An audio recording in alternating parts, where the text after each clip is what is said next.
First, thank you for the founder of the Landezine Awards and the magazine for this opportunity, and for the jury members. Without you, we would not staying here, not sharing with you some of our thoughts and ideas. More close, yeah. I will try to make in 20 minutes the presentation about 5 years of my work within the Strelka KB, and then there is 10 years of institution itself. So when we start 2009 as an educational institution, and then 5 years later as a practical company, we were in a situation where in Russia there is more than 1,000 cities. People rarely can expect that there is such amount of urban environment. Mostly people think it's, I don't know, 10. Meanwhile, it's only 2 or 3% of the whole territory country belong to the cities, and we are very urbanized. I mean, in terms of UN habitat ratio, we are a very urbanized country. We have more than 75% of people living in the cities. But these cities are the product of the post-Soviet, of the Soviet era. We have more than 60% of the cities were built or dramatically changed during the Soviet period. And then only 5% of the whole cities are the historical environment. So it's really very modernistic or very environment in which we are living. It means that each second person in a country live in the prefabricated building built in the Soviet Union. Yeah, so this is actually, we can say this is the typical Russian dwelling. And also the cities are in a level of very, let's say, weak in terms of management and political, because most of the taxes go to the higher, even the cities collecting them, they go on the more higher levels. And we have more than 30% also of the cities who are belonging to the monofunction or monofunction or monoproduction. So when in the 90s this situation changed, also we see that all the cities were not prepared in the planning-wise or to absorb or accept the all new functions or new typologies or new services which fulfill the cities, and this also creates the, let's say, the new, decrease the quality of the urban environments. Yeah, so and then this is all about these prefabrication things. So our vision and why we start acting is that we believe that we can shift from this industrial Soviet city model to the new model where the people and the cities are the core of the new economy, and that we should make all attempts to transform our cities, or not to tune them up to the new conditions and new conditions which are answering actually the questions of the new quality of life for the people. So it needs the changes on all levels, and we try what can be the fundamental changes in the systems that we can create this critical amount of change which will bring system to the new level. So who we are? So the KB itself was started 2013 after the 5 years of the institution. It was started with very few people. Today it's a bit more, around 300. And the average age is 27. We are very proud of it, that it's really a young company. And I think that's, we try different ways, but I think it's the only way to create really the new, let's say, professional discussion, starting working with the very young people, then trying to change the mind of the people who lived and worked in this previous era. Moreover, we call ourselves the Public Benefit Corporation, even it's not exist officially this title in Russia, but the profit which we generate with our activities we gave to the institution, and Varvara Melnikov, Director of the Institute, she's in this room. So the institute itself, it's do the educational programs, and now they run the program for 3 years, which is called New Normal with Benjamin Bratton.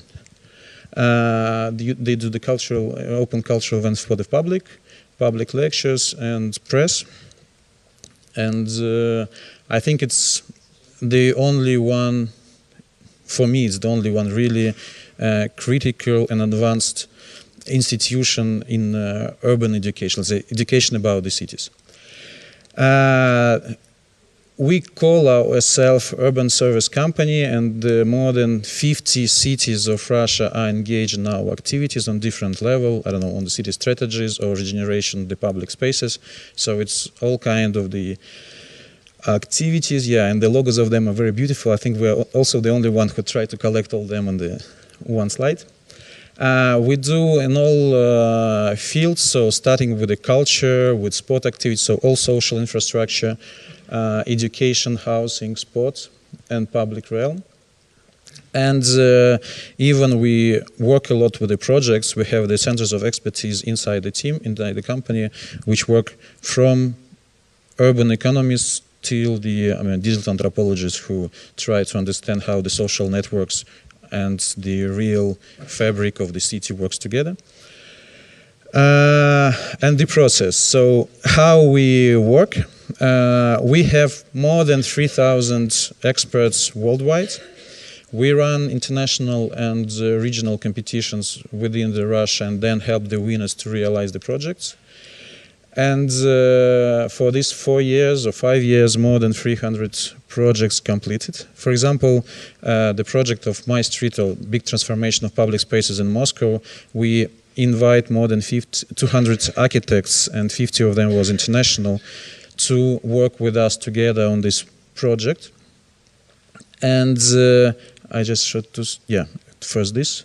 And how we work actually. So these are the stages, let's say, of the project, of any project. And for us, it's very important thing is this solution word.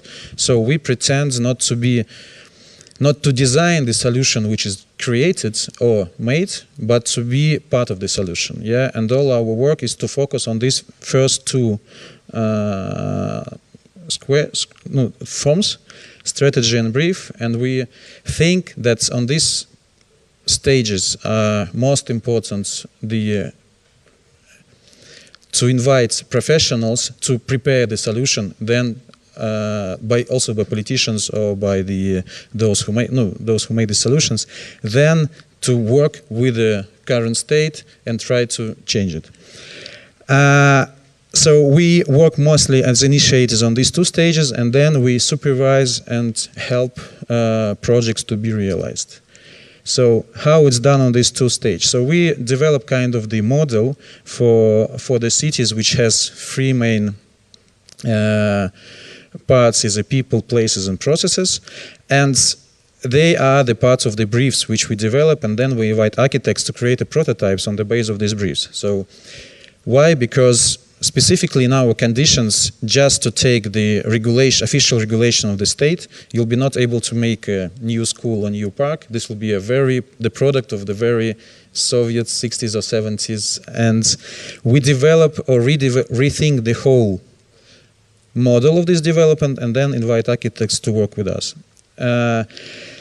It works for objects, and also it works for the urban systems. What we are doing now, we work within the Ministry of Construction to rethink or redefine the model for the affordable housing. All the norms are still from the 60s, and the model of the housing are still from the 60s. So what we are doing, we are, let's say, writing the new or the white paper, which will initiate the process of changing the norms in the affordable housing. We work a lot with people engagement on different levels, start with the crowdsourcing platforms for the cities. We do digital anthropology and also the digital charrette within the citizens. That was already here. And so what kind of the results we achieved? One of our biggest or first projects for which we developed this model and the brief was the Zaryadye Park, which is in front of the Kremlin, and which was won. And then we ran the competition for that, and Diliska Fidio won it. So it's kind of the, specifically in current situation, quite interesting neighbors. Park designed by the American American-Polish theme in front of Kremlin. But it's really a successful project now, and people really likes it. Even there is, of course, some critics, but critics are everywhere. But still, it's a popular place for within the people. Then we create the place-based urban guidelines for the Moscow for all its 3,000 streets. And this document helps the city and all its departments, which nobody never talks, somehow to come to one conclusion about what and how they should improve the streets and the public spaces. And there was the just the previous lecturer from Norway. I was there last week. We got the Isakarp award for this project and for the standards. And so on the base of the standards, we renovate more than 200 streets within 3 years. And so these are some of the results. I just want to skip them first. And so what are the, beside all effects which we measure within this project, we see that there is a really, it's changed the way how the city work with its retail. So the brands coming from the commercial centers back to the city. I mean, just yesterday was the article in one Russian paper. They said that in the city of Moscow, they minimize the vacancy of the first floors till the 4%. It's never happened before. Even during the process of construction, we're doubting a lot. People were doubting a lot that we are killing this, let's say, retail ecosystem. But it's reboosted and changed it to the more to the people flows than to the specific places where you go with your car. It works with the effects for the pedestrians. So one of the most important for me things was that there appeared more pedestrians during the winter time. It became more safe and comfort during the nights. We have much more young people inside within the streets now, and also it's interesting that we analyze it through this digital anthropology research. Analyzing the photos, people start paying much more attention to the objects within the city. So it's really decreasing 30% the amount of posts with the buildings on the streets. And then also for the what's happened is that the amounts of on redesigned streets, the amount of traffic accidents was cut twice. Yeah, this is another project which I just mentioned, that we create kind of the suburban, urban and central model within the cities to replace this Soviet system of the affordable housing, and then test these models within the international competitions. And some of these projects will be built in it will be now in the process of design as a test sites, and within this test sites build, and within this white paper which we prepared, we start the process of changing the whole regulation system. One of another projects which we are now running, it's the idea of not repeating the, let's say, experience of Moscow in other cities of Russia, with its 40 cities, more than 500,000 people in each of citizens, but to find people who and experts inside and regional architects, and to give them our knowledge and our, let's say, the way how we think the spaces should be updated.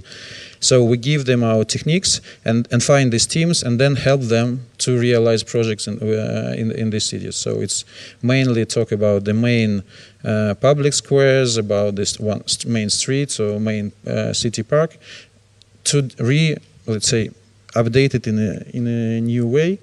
And then some projects from, I don't know, Voronezh, Novosibirsk, who has its first embankment done for the public, or Lipetsk, or even Grozny, where we work together with the Norway architects Naheta, which is also quite incredible experience.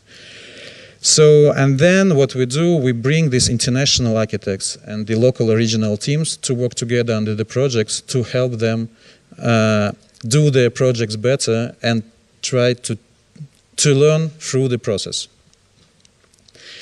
And as a final slide, I would like to remind, maybe mainly for myself and to my colleagues, that when we think about Russia, there is always a discussion, is it part of Europe or not? But for me, definitely, I don't want to take too deep in that, but for me, definitely, Russian cities are European cities, and they're based on the European, let's say, idea of the city. At least they have names of the streets, so it's already a lot. And 25% of the whole Russian territory is a European part of Russia, and 70% of all cities which we have, they are based in this part of the country. So where live more than 70% of all population. So what we do believe, and what I believe, is that the cities is the key platform to redefine the, let's say, or find the new ways of linking of Europe within Russia, and to find the new ways of creating the ecosystem of the cities, and then maybe all these strange questions will be solved within the city, which we have now. Okay, thank you.